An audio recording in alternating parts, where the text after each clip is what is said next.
Yeah, thank you very much for your interest in this equation here. Let me switch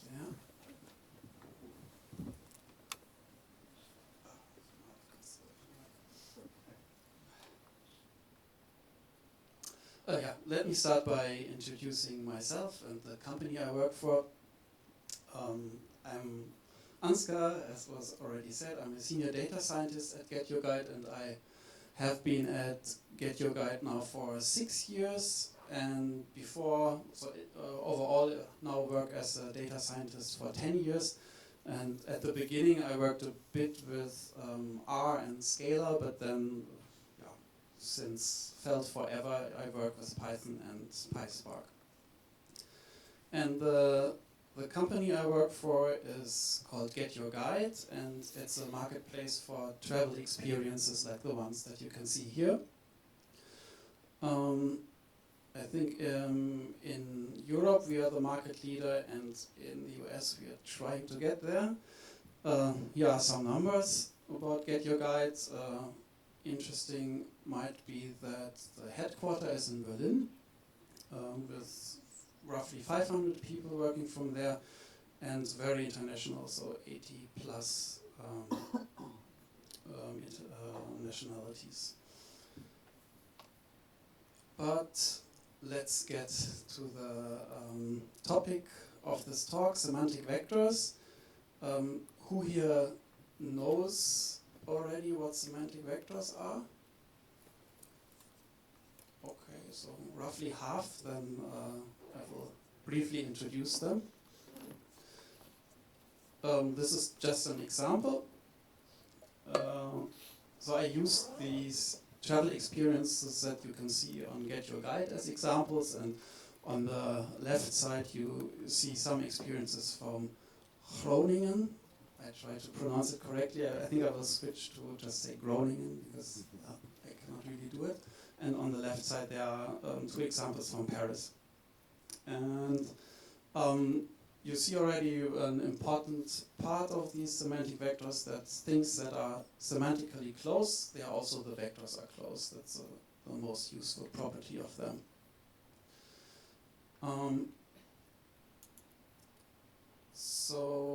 I want to mention here, it's just for demonstration purposes that it's 2 dimensions. In real life, it's like 50 to 3,000 dimensions. And also wanted to mention how can you get them. It's pretty easy. So one option is to use a sentence transformers package. It's based on Hugging Face, and here you see the Python code to do embedding. You see it's very simple. You just need to know the name of the model that you want to use. Here this all mini LM, and you need to know the text that you want to encode, and ready is the vector. Another option I want to mention is now more modern. It's the OpenAI API, and also there you see the code is quite simple. Maybe it's a bit more difficult because you need an API key to get it, but apart from that, it's also quite straightforward. In some cases, these pre-trained models are not really good enough. You want to have it better for your own use case, and there you want to then fine-tune a model. And for the sentence transformer use case, that is also not very difficult. I skipped here some parts of the code, like the and then saving the model in the end. But basically what you need is you need some training examples, and if you use the multiple negatives ranking loss, like that is here, then you just need positive training examples. So only pairs of texts which should get closer to each other in the training. And that you see here there in the second line, for example, this boat tour would be the query word, and then Groningen Canal Cruise would be a good match for it. And then you run this model fit, and the model gets fine-tuned. For the OpenAI for the vectors, unfortunately, that's currently not possible. But yeah, I haven't checked all the options. There are also other API options out there that I just briefly want to mention. Okay, so now we know what semantic vectors are and how to get them. Now the question is, how can you use them? And we use them at GetYourGuide quite a lot, so I think it's one of the most important tool that I use as a data scientist at GetYourGuide. And the most important example is probably search. Let's see here still the experience examples from the beginning, and now if you search on GetYourGuide, you might search for a boat tour in France, and then we use the same model that that created the semantic vectors for the experiences, and we translate the query with that into a vector, and then you just need a search engine, a vector search engine, or if it's a small amount, you can even find it yourself, and the output would then be the vectors that are close to this query vector. So here in this example, it's the Paris 1 hour Seine cruise. If you look for a food tour in Groningen, it might look like this. So then in these examples, the closest one would be the cruise, which includes some food.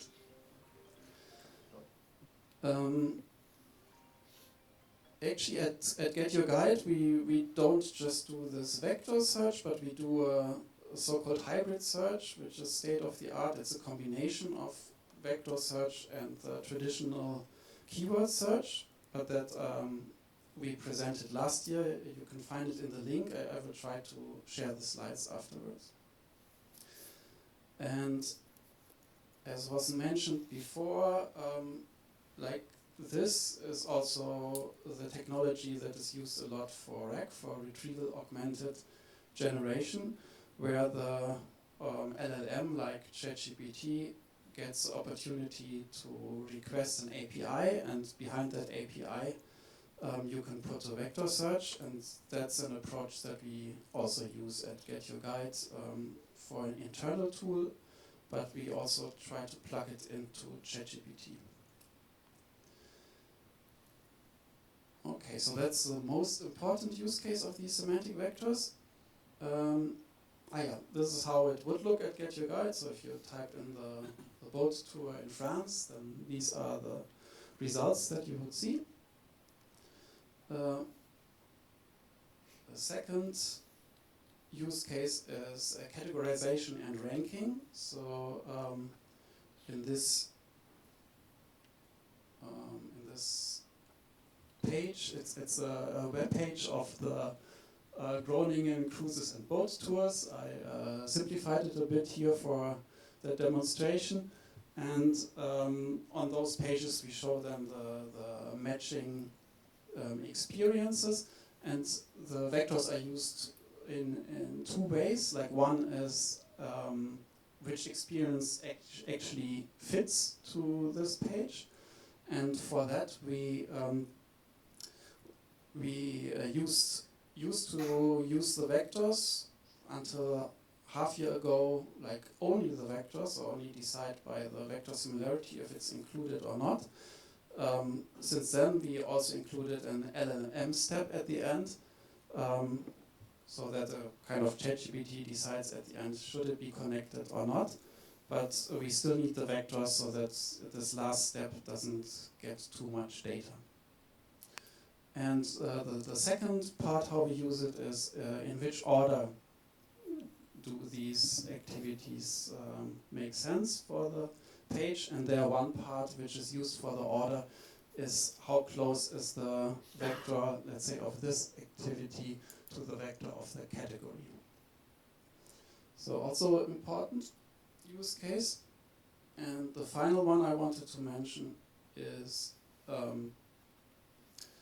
the recommendation, and there one example you can find on our websites is that for the page of an experience like this Discover for Boyar, at some point there's the swim lane you might also like, and there an important part of what to show and in which order to show is also the vector similarity. So quite important building block for GetYourGuide. And yeah, I think it's just an example of what we do. I think it's it can be important anywhere. And there are just some use cases I mentioned. I think there are a lot of them thinkable, and even at GetYourGuide we are also doing different things with them.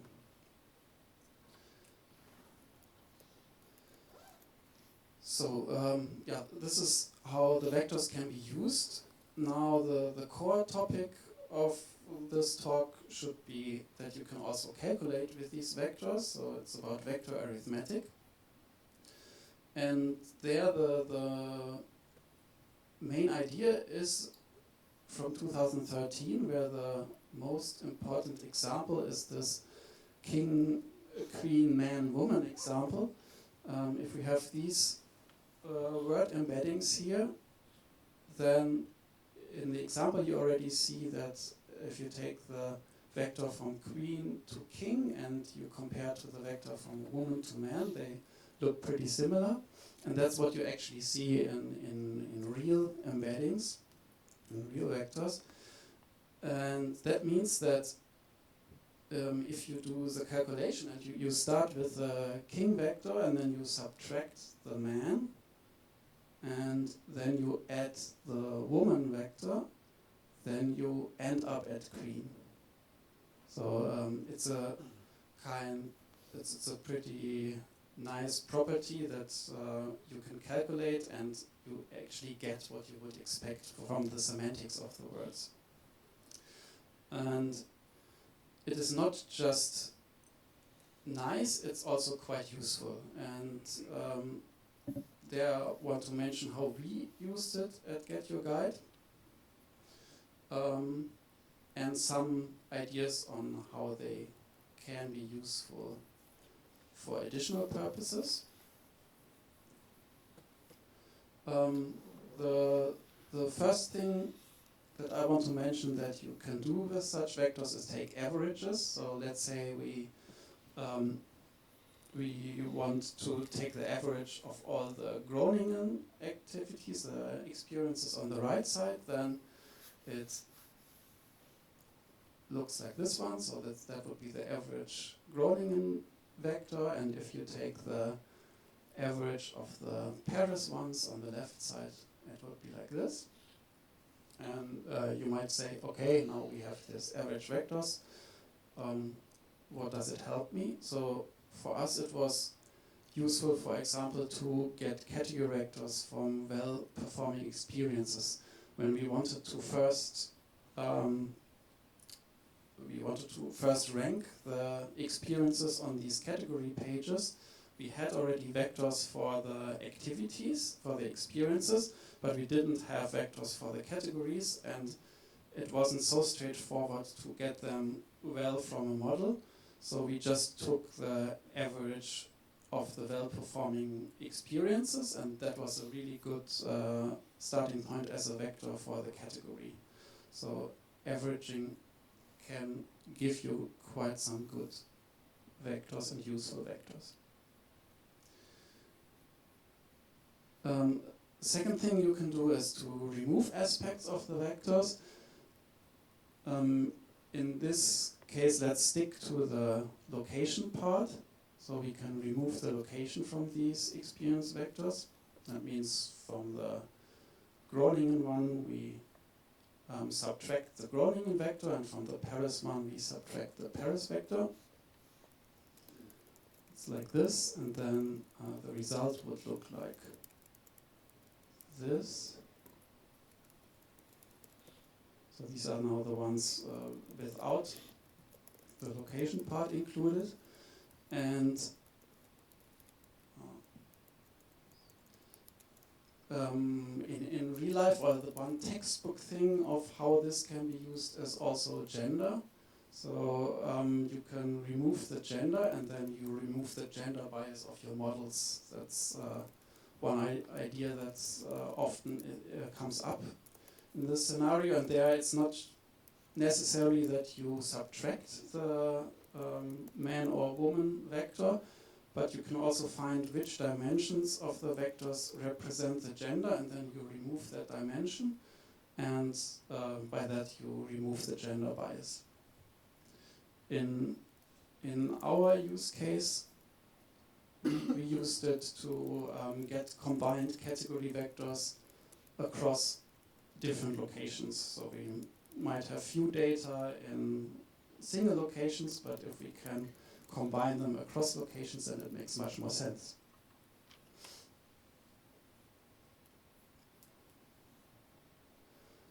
Last possible application is to translate vectors into a different setting. So for this location example, we can try to use these Groningen vectors and translate them to Paris. So here they are already, the location part is removed, and now we add the, as a comparison, I still want to show those Paris examples, and then we add the Paris vector to all those Groningen ones, and then the result looks like this. And you see that now the Groningen vectors, they fit semantically to the Paris ones. And how can that be useful? That we actually haven't used yet, but it can be useful to translate past user interests to new locations.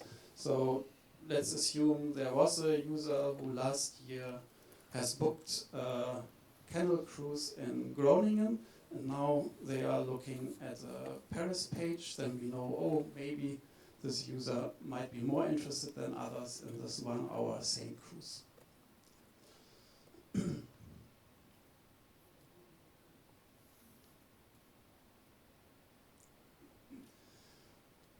Okay, so vector arithmetic can be useful. Now, what I ask myself is, like, these examples of vector arithmetic, like this example with king minus man plus woman equals queen. That's from 2013, and at that time it was this word2vec model, which had just one hidden layer, so it's still pretty linear, the outcome, and just 200 dimensions.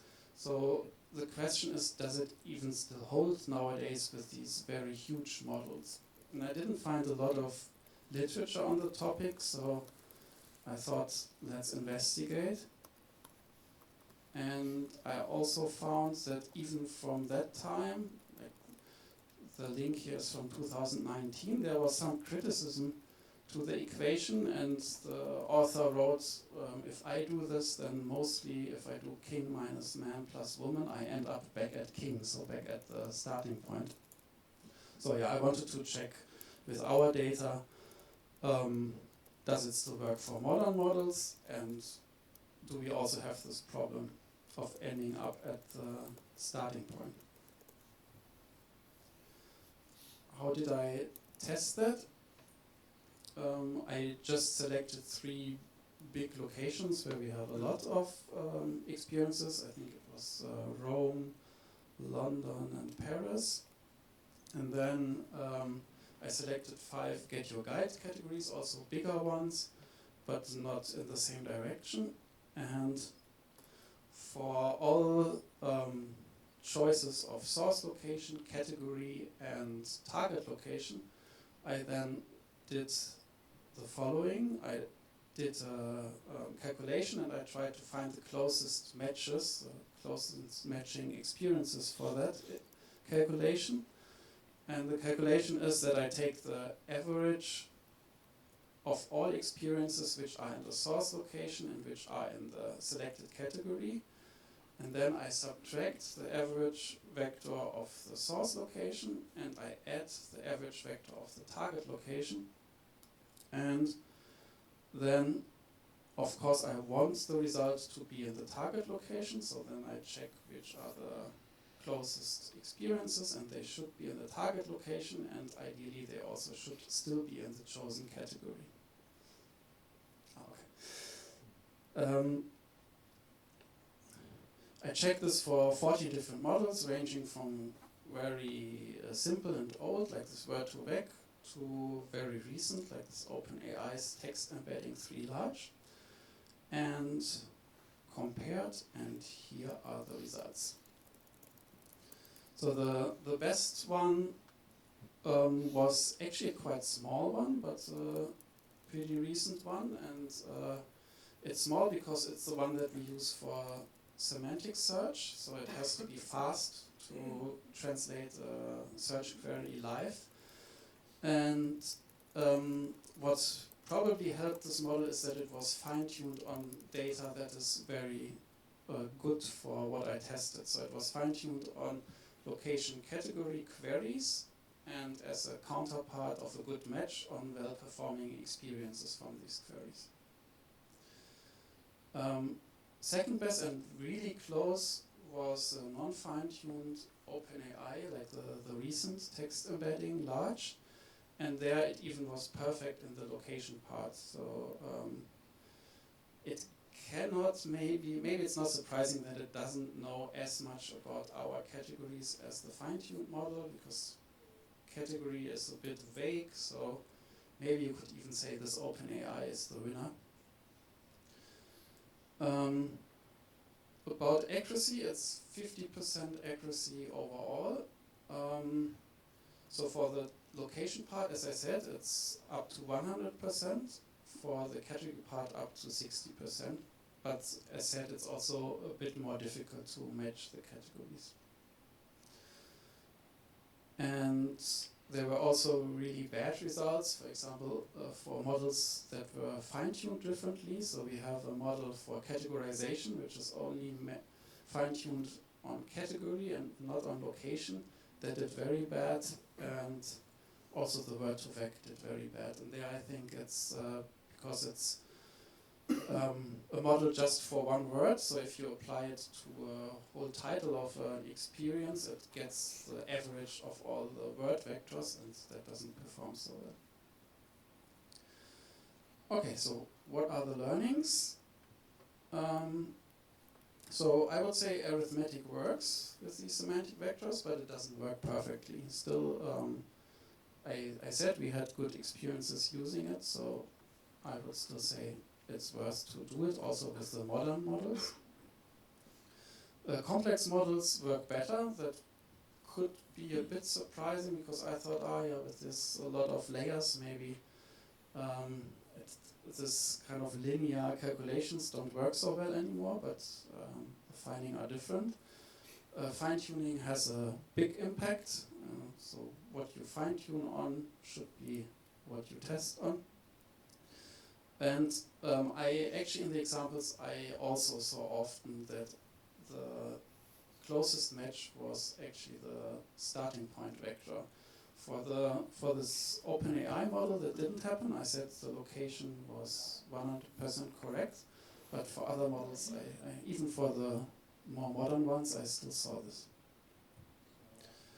I checked if normalizing vectors, also the vectors in between, always putting them back to length 1, helps or harms, and there I didn't find a real general rule. Sometimes it was better, sometimes worse. I checked with this closest, finding the closest match, if Euclidean versus cosine distance makes a difference. Cosine distance looks at the angle and not at just the Euclidean distance, and that also didn't make a big difference.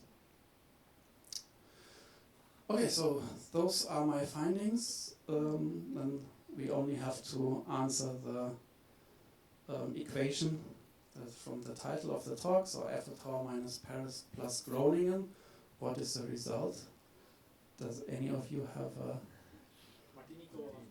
Yeah, so Martini Tower is also what I expected. Then I put it into this OpenAI approach and try to find what is the closest match. I took Eiffel Tower experiences as a starting point, and the result was this one. It's a Canal cruise, but yeah, so it would mean that the result would be Groningen Canal. I don't think so. But then at least I wanted to check the second best result, and yeah, there it is. There your assumption was correct. Yeah, just yeah. So this is then the equation that comes out of it. Just a small remark: we are hiring, so if you can think about going to Berlin and work on these things, or also as an engineer for a web-based company, yeah, check it out. And that's it. Thank you very much.